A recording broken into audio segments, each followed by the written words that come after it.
여러분 안녕하십니까. 3월 24일 아침에 매일경제 시작하겠습니다. 일면 기사부터 보시겠습니다. 어제 시테크 국민보고대회 소식을 전해드리면서 시테크의 시장 규모나 기회 같은 거 전해드렸는데요. 이번에는 하나 더 나가겠습니다. 시테크 전략인데 한미 시테크 동맹이 새 정부의 필수 과제다라는 제언입니다. 러시아가 우크라이나와 전쟁을 와중에 원전 시장이 요동을 치고 있는데 한미가 공동 수출에 성과를 낼 적기라는 제언입니다. 어제 국민보고대회에 안철수 인수위원장이 참석을 했었는데 국민보고대회 내용 새 정부 정책에 반영하겠다고 얘기를 했습니다. 다음 기사 보겠습니다. 어제 청와대가 한국은행 총재 후보자를 지명을 했습니다. 그런데 진짜 뇌관은 인사였다. 사면도 있고 대통령 집무실 이전 문제도 있는데 진짜 뇌관은 이 인사 문제라는 얘기입니다. 한은 총재 지명을 두고 폭발음이 양쪽에서 나오고 있습니다. 문재인 대통령은요, 한은 총재 후보자로 이창용 IMF 국장을 임명했습니다. 청와대는 당선인의 의견을 수렴했다고 밝혔는데 당선인 측에서는 협의를 하지 않았다고 답했습니다. 의견을 수렴했는데 협의를 안 했다고 얘기를 했습니다. 그래서 이를 두고 어제 진실 공방까지 벌어졌는데 좀 잠시 뒤에요. 이 문제 좀 자세하게 살펴보도록 하겠습니다. 다음 일면 보겠습니다. 공시가 17% 올려놓고 1주택자의 보유세를 동결했다. 조선일보는 이거를 꼼수라는 표현을 썼네요. 2년 연속 공시가 두 자릿수 인상이 됐는데 새 정부의 폭탄을 떠넘겼다. 어떤 얘기냐면요. 1주택자는 올해 공시가가 아니고 작년 공시가 기준으로 보유세를 산출을 합니다. 그러니까 작년이니까 집값이 좀 덜 올랐을 때를 적용한다는 얘기입니다. 1주택자 얘기입니다. 내년에는 2년치 인상분을 한꺼번에 낼 가능성도 있다. 올해 걸 적용 안 했기 때문에 내년 세금을 또 산출할 때는 2년치 인상분을 한꺼번에 반영하는 거 아니냐. 그래서 이거를 차기 정부의 부담으로 미룬 거 아니냐. 이런 취지의 얘기인 것 같습니다. 다주택자는 대신에 올해 기준을 적용합니다. 그러니까 오른 가격을 적용하니까 작년보다는 더 큰 부담이 될 수밖에 없을 것 같습니다. 다음 일명 기사 보겠습니다. 코로나 관련 소식인데요. 이제 고령층 면역 저하자도 신속 항원 확진 때는 재택 치료를 해야 됩니다. 그동안에는 고령층 면역 저하자는 하루에 2번 정도 전화 통화를 했었어요. 그런데 전화 통화 없이 스스로 치료를 해야 된다는 얘기입니다. 먹는 치료제 중에 라게브리오라는 게 있습니다. 먹는 치료제 26일부터 경증과 중증 환자에게 공급을 하겠다는 얘기입니다. 다만 임산부나 18세 미만은 투여가 금지됩니다. 이 내용도 뒤에서 한번 보도록 하겠습니다. 오늘 함께 하실 네 분 먼저 소개해드리겠습니다. 윤영걸 전 매경닷컴 대표, 박창환 장한대 교수, 현근택 변호사, 김재섭 전 국민의힘 비상대책위원 나오셨습니다. 어서 오십시오. 오늘 첫 번째 기사는 역시 한국은행 총재 지명 기사부터 살펴보도록 하겠습니다. 먼저 어제 박수현 청와대 수석이 이 내용을 발표한 영상이 있습니다. 그 내용 먼저 보겠습니다. 문재인 대통령은 오늘 한국은행 총재 후보로 이창용 국제통화기금 아시아태평양 담당 국장을 지명했습니다. 경제, 재정 및 금융 전반에 대한 풍부한 식견과 경험, 글로벌 네트워크와 감각을 바탕으로 국내외 경제, 금융 상황에 대응하는 효율적이고 안정적인 통화신용 정책을 통해 물가와 금융시장 안정에 기여할 수 있을 것으로 기대합니다. 보신 것처럼 어제 이렇게 청와대가 한은 총재 후보자 지명을 했어요. 그런데 당선인 측에서 바로 이런 내용이 나옵니다. 이창용 국장의 발표 10분 전에 청와대에서 전화가 왔더라. 라고 구체적으로 얘기를 했습니다. 반박을 했어요. 그러니까 청와대가 또 바로 거짓말할 때는 대화를 공개하겠다. 거짓말이라는 얘기거든요. 왜 이렇게 충돌을 할까요? 하는 총재가 중요한 게 아닌 것 같아요. 신임 감사위원 임명 놓고도 당선인 측의 비토권 요구에 청와대가 거부했다. 이게 배경에 있는 얘기인데 당선인 측에서는 만나봐야 대통령과 당선인이 만나봐야 얼굴만 붉힌다. 양쪽이 어떤 상황인지 보여주는 것 같습니다.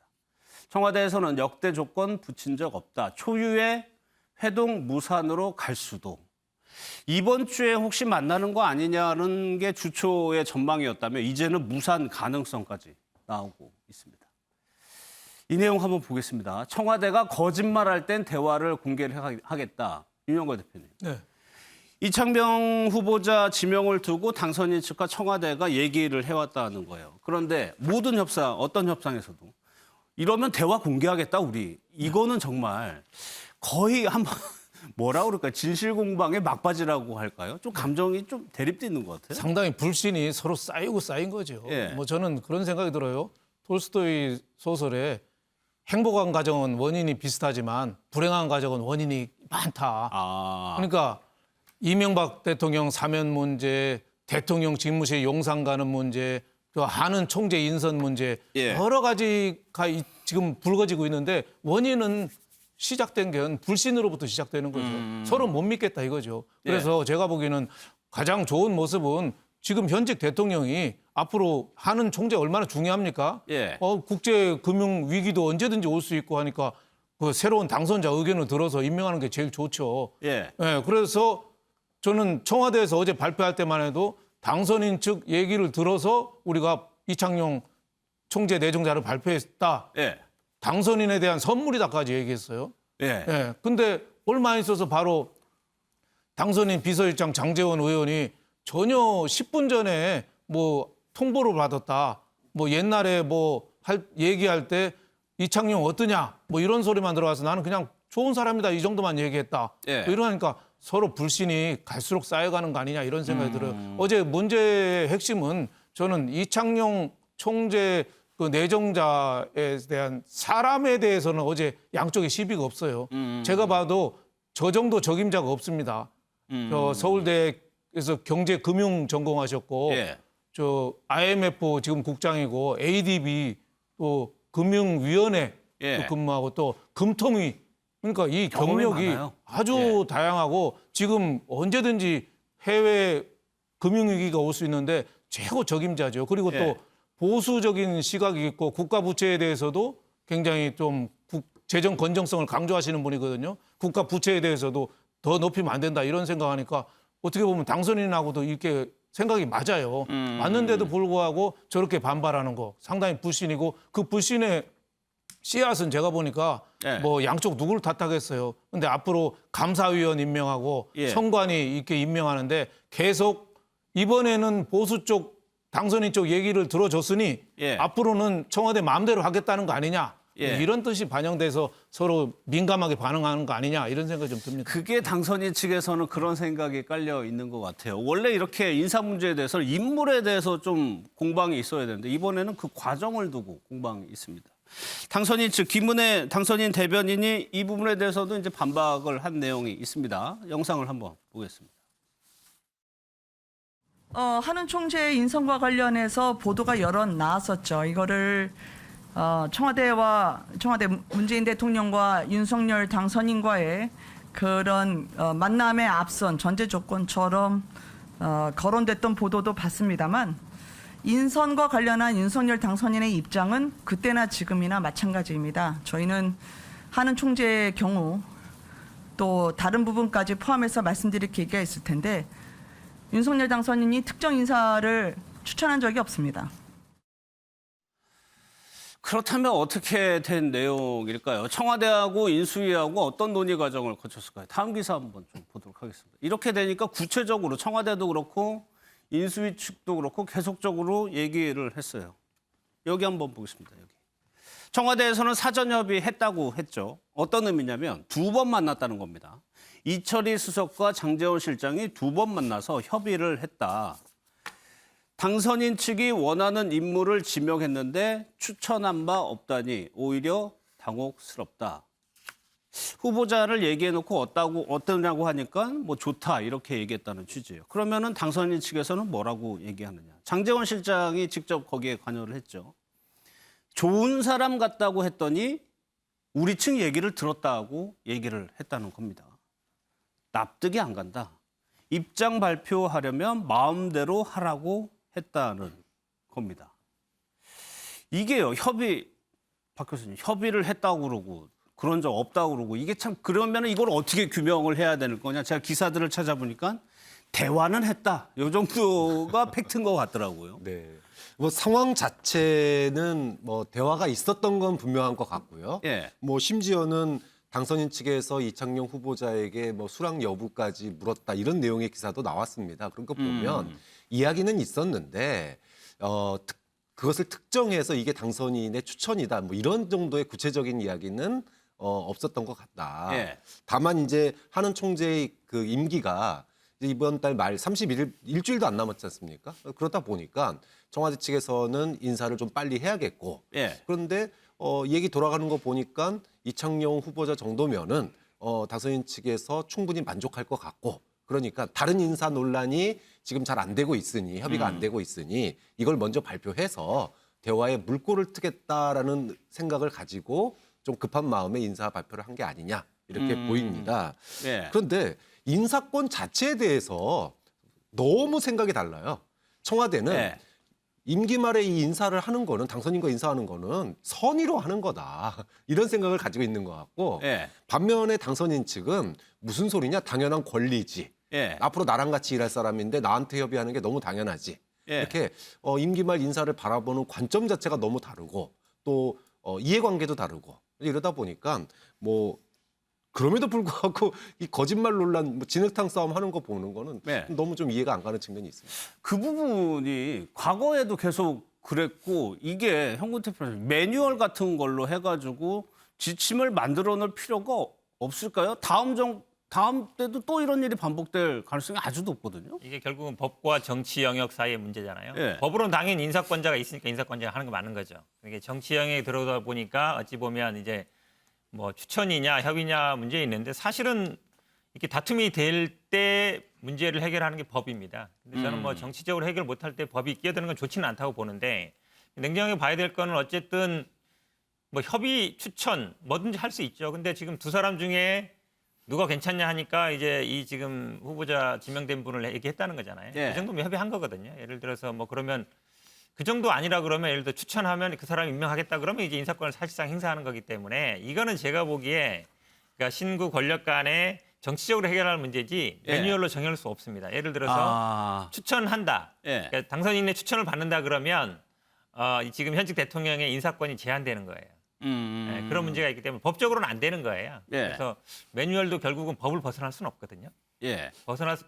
법에 반하는 매뉴얼을 만들면 그건 위법한 매뉴얼이 되기 때문에 실행이 안 되는 거죠. 그러니까 이거는 정치적으로 풀어야 되는데 저도 지금 말씀처럼 그 전에 아마 지금 뭐 당선인과 대통령이 만나는 게 무슨 이렇게 조건 걸거나 이런 적이 없었어요. 그랬죠. 그렇죠. 예. 그렇기 때문에 무조건 만나야 된다. 그리고 만나는 모습 자체가 국민들한테 인수인계가 잘 되고 예. 안정적으로 가겠구나. 그걸 심어주는 거거든요. 그래서 저는 자꾸 인사 문제, 사면 문제 뭐 이런 거 하지 말고 그냥 만나시라. 만나는 모습만 보여주는 것 자체도 예. 저는 국민들한테 필요한 모습이다라고 보여서 사실은 이게 갈수록 더 어렵습니다. 더 나올 거 아닙니까? 문제들이. 그래서 저는 하루라도 빨리 그냥 두 분이 만나시고 그냥 거기서 논의하시고 안 되는 거는 뭐 실무 맡겨로 두신지 이렇게 하셔야지 모든 게 다 합의된다 만난다는 거는 제가 보기에 점점 어려워지는 게 아닌가 싶고 그거는 제가 국민들이 보기에도 굉장히 안 좋은 것 같습니다. 저희도 그렇고 뭐 거의 모든 언론에서 빨리 만나야 된다라고 얘기를 하고 있지만 김재섭 위원님 지금 분위기를 보면 어제 당선인한테 기자들이 이제 티타임 하면서도 물어봤어요. 대통령 언제 만나느냐라고 하니까 당선인이 웃으면서 모르겠다 이렇게 얘기했단 말이에요. 지금 상황에서는 만날 수 있는 여지가 좀 있어 보입니까?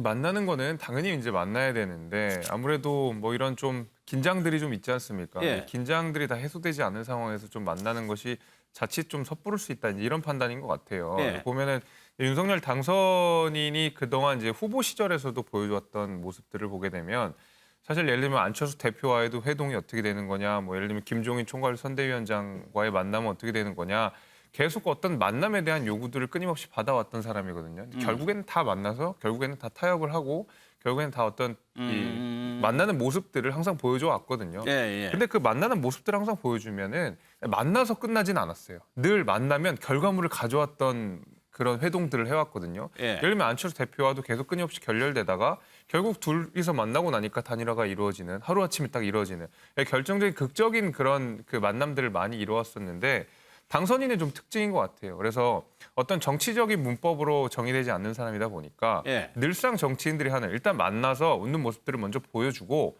그다음에 회동 결과들을 국민들께 알려주자 이런 거보다는 확실하게 어떤 이야기해야 되는 내용들을 정해놓고 만나고 나서 결과물을 국민들께 그다음에 말씀드리는 확실한 결과물이 있어야지 어떤 회동을 구체적으로 이루어지는 뭐 그런 이 스타일인 것 같아요. 보면은 사실 그래서도 윤석열 당선인이 직접 언론 인터뷰에서였나요? 이야기를 했지 않습니까? 예. 그래서 자기는 이제 사진 찍는 것만은 안 한다라는 이야기는 분명히 결과물을 가져와야 된다는 이야기거든요. 저는 그런 과정 속에서 실무진들 간의 협상이 분명히 필요하다고 생각이 됩니다. 당선인의 스타일이기도 하고 그동안 정치 문법에 정의되지 않는 당선인의 어떤 기본적인 패턴이라고 저는 보여주고 있어서 예. 그럼에도 불구하고 빠른 만남이 이루어져야 된다는 데에서는 저도 동의를 하고 있습니다. 알겠습니다. 이 논의의 당사자죠. 장제원 당선인 비서실장이 직접 입장을 밝힌 내용도 있습니다. 한번 보겠습니다. 그 발표한다라고 발표하기 한 10분 전에 전화 와가지고 뭐 발표하겠다 그래서 나한테 웃었죠 뭐. 아니 무슨 소리냐. 그럼 일방적으로 발표하시려면 그거는 뭐 마음이니까 마음대로 하시라. 근데 뭐 저희들은 뭐 그런 것들 추천하거나 협의하거나 동의하지 못하는 인사다. 인선에 대해서는 그러면 당선인의 반응은 좀 어땠어요? 오늘 발표 나온. 웃으시죠. 협의하거나 동의하지 못하는 인사다. 이제 2라운드, 이 인사와 관련해서 2라운드가 또 있는 것 같습니다. 다음 기사 한번 보도록 하겠습니다. 사실 양측이 강하게 부딪힐 부분은 이 부분이 혹시 아닐까요? 감사위원. 성관위원을 참 이런 표현 그렇죠. 어느 쪽 사람을 안 치느냐? 이런 게 본게임이다라는 게 한국일보의 의견이 뭐 기사 제목이고 대체로 언론의 분석입니다. 한은 총재 이렇게 됐고요. 지금 이 부분에 대해서 당선인 측 윤영걸 대표님이 지적해 주신 것처럼 당선인 측 얘기 들어줬으니까 감사위원이나 선관위원 청와대 인사권 행사하겠다라는 명분으로 삼을 것이냐. 지금 감사원의 상황이 어떤지를 먼저 좀 봐야 됩니다. 요 밑에 한번 보겠습니다. 왜 감사위원을 두고 왜 이렇게 문제가 될까요? 감사원의 구성을 보면 감사원장과 감사위원 6명, 그러니까 7명이 위원회 멤버입니다. 근데 여기서 뭔가를 의사결정을 할 때 과반을 해야 돼요. 그러니까 7명 중에 4명이 찬성을 해야 그게 진행이 되는 겁니다. 그런데 아시다시피 감사원은 행정부가 어떤 일을 한 거에 대해서 감사하는 역할이기 때문에 지난 정부에서 정부가 무슨 일을 했는지 감사원이 들여다볼 권한이 있어요. 그러니까 윤영걸 대표님, 감사위원 2명을 어느 쪽 사람이 들어가가지고 4명, 과반을 달성하느냐. 이것이 문재인 정부가 했던 것들에 대한 감사 여부, 성격, 규정할 수 있다는 얘기거든요. 굉장히 중요하죠. 지금 뭐 7명인데 지금 2명이 공석이잖아요. 예. 이제 5명 있는데 그중에 지금 3명이 여권 인사예요. 그러니까 2명을 임명해야 되는데 2명 중에서 1명만 여권이 인사가 임명이 되면은 당선인 측 생각입니다. 예. 임명되면은 감사위원들 그 회의에서 마음대로 윤 당선인 쪽에서 할 수가 없는 거죠. 감사를 하고 예. 싶어도. 그런 좀 물론 뭐 감사원 자체는 뭐 독립성, 중립성이 계속 생명이지만은 현실적으로는 아무래도 정치권에 좀 영향이 좀 있다고 봐야죠. 예, 또 그렇게 됐습니다. 그렇죠. 예. 그러니까 새 정부 들어와서 여러 가지 감사할 게 많을 거잖아요. 예를 들면 뭐 월성 1호기 그 탈원전에 대해서 다시 한번 한다든지 또 4대강 감사한 거 수중보 해체한 거라든지 그걸 또 한다든지 예. 또 부동산 문제 또 한다든지 또 검경 수사권이라든지 여러 가지 감사원에서 할 게 많은 거죠. 그런 거에 대해서 좀 제동을 좀 걸릴 거 아니냐 뭐 이런 쪽에서 당선인 측에서 예. 좀 걱정을 하는 거 아닌가 뭐 이런 생각이 들어요. 근데 예. 저기에서 답은 없습니다. 감사원의 독립성, 중립성을 좀 존중해주고 그게 기본이겠죠. 그렇죠. 예. 근데 언론 독립성도 그래요. 정권 잡으면 자기가 하고 싶어 하거든요. 과거 민주당이 총선 이기고 나서 언론 지금 주요 공중파 사장들 마음대로 임명 못하게 되는 거를 그걸 안 하고 그대로 했어요. 자기네들 임명했어요. 근데 또 새로 오면 바꿔야 되는데 또 바꾸기 싫은 거죠. 지금 감사원도 그런 문제가 아니냐. 뭐 정권이 오면은 새로 바꾸고 싶고 있는 사람 놓치기 싫어하고 예. 여기에 대해서는 정답은 없고 뭐 역지사지 서로 예. 입장 바꿔놓고 생각해야 되는 거 아니냐 이런 생각이 들고 또 하나는 문 대통령 밑에 참모들, 윤 당선인 밑에 참모들 이 사람들이 충성 경쟁에 이 싸움을 부추기는 거 아니냐. 아. 예? 저는 그 싸움이 치열하다고 봐요. 특히 6월 1일 날 지방선거 있잖아요. 예. 문 대통령 측근들이 뭐라고 그러겠어요. 여기서 더 밀려나면은 지방선거까지 영향을 줍니다. 쫓겨나는 모습을 절대 보이면 안 됩니다. 지지율이 지금도 40%가 넘습니다. 이렇게 얘기하지 않을까요? 또 윤 당선인 측근은 뭐라고 그러겠어요? 구체적으로 얘기하면 권성동 의원이나 장제원 의원 같은 사람들. 자기가 충성 경쟁에서 지금 정권 들어서는데 앞장서고 싶지 않겠어요? 그러다 보니까 싸움을 양쪽에서 좀 부풀리는 측면이 좀 있는 거 아니냐. 예. 이거를 해결할 사람은 저는 리더밖에 없다고 봐요. 예. 문 대통령하고 윤 당선인이 아까 말씀하신 대로 빨리 만나는 수밖에 없어요. 처칠도 얘기했잖아요. 과거하고 현재하고 싸우면 미래가 불행해진다고.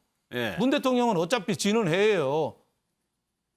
물론 뭐 다른 뜨지만 지는 해예요. 윤 당선인은 새로 뜨는 해예요. 근데 그 서로 싸우면 우리 미래가 불행한 거죠. 그렇죠. 그래서 빨리 서로 합리적인 선에서 입장 바꿔놓고 생각해서 타협을 봐야 된다. 저는 이렇게 생각합니다. 예. 그래가지고 이제 타협을 보는 절충아들이 이제 언론에 조금씩 나오는데 박찬민 씨 그랬던 것 같아요. 이제 2명을 임명을 해야 되니까 1명씩 하자라는 거에 대해서 당선인 측에서 그 청와대가 임명한 1명에 대해서 비토권을 달라는 취지로 얘기를 했다. 그래가지고 절충안이 안 마련됐다. 이런 기사들도 나오더라고요. 그렇죠. 그만큼 감사원에 예. 이 감사위원 수를 갖다가 누가 더 많이 가져가느냐 또는 누구를 더 중립적으로 중립화시키느냐 여기에 사실은 정권의 명운이 그다음에 정권의 어떤 초기 국정 동력이 달려있기 때문에 첨예한 것 같습니다. 두 가지 점에서 그런데요. 예. 일단 첫 번째는 정권이 바뀌고 나서 항상 나오는 게 적폐 수사, 전 정권 수사입니다. 근데 이 모든 출발점이 대부분 어디서부터 출발했냐면 감사원의 감사부터 시작을 합니다. 예를 들어 남북협력기금에 대해서 감사원이 감사를 했고 그게 수사로 이어지고 또 자원외교에 대해서 감사원이 또 전 정권의 그랬죠. 자원외교 수사에서 예. 그 감사해서 수사로 이어지고 또 4대강에 대해서 감사하고 수사로 예. 이어지고 자, 이러다 보니까 만약에 감사위원 수가 문재인 정부 쪽에서 임명한 소위 여권 인사들이 많으면 소위 윤석열 당선인 입장에서 보면 감사원에서 제대로 감사하겠냐 이런 시각을 가질 수 있는 거고 또 문재인 정부 입장에서 보면 감사원이라고 하는 건 견제와 감시의 입장인데 네. 이걸 가지고 소위 말해서 전 정권 수사 소위 후보 시절에 적폐 논란이 있었잖아요. 윤석열 후보가. 그러니까 적폐 수사하려는 거 아니냐. 감사원 장악하려는 거 아니냐. 그렇기 때문에 어느 정도는 우리가 인사권 하고 가야겠다라는 게 있는 거고요. 두 번째는 최재형 감사원장 학습 효과입니다. 최재형 감사원장이 어떻게 대선 후보로 나왔고 또 예. 국회의원까지 됐는지를 현 정권, 전 정권이 다 봤어요. 예. 감사원이 독립성과 중립성이 생명인데 정말로 독립성과 중립성을 줬더니 정권 임기 안에 내임덕도 아닙니다. 정권 임기 중에 정권의 턱에 칼을 들이미는 이런 일들이 발생을 한 겁니다. 자 이러면 감사원을 제대로 이거 컨트롤하지 않으면 굉장히 정권에 위협이 되거나 또는 누구에게 어떤 정권이든 마찬가지죠. 자, 이런 예. 측면들이 있다 보니까 감사위원 이 선정이 단순한 뭐 사람 씹기 정도가 아니라 정권의 명운이 달릴 수 있다. 이런 생각을 한 게 아니냐. 이렇게 예. 놓고 보면 결국 감사위원 논란의 핵심은 뭐냐? 국민은 없습니다. 예. 국민은 없고 현 정권과 전 정권 사이에 정치적 생명을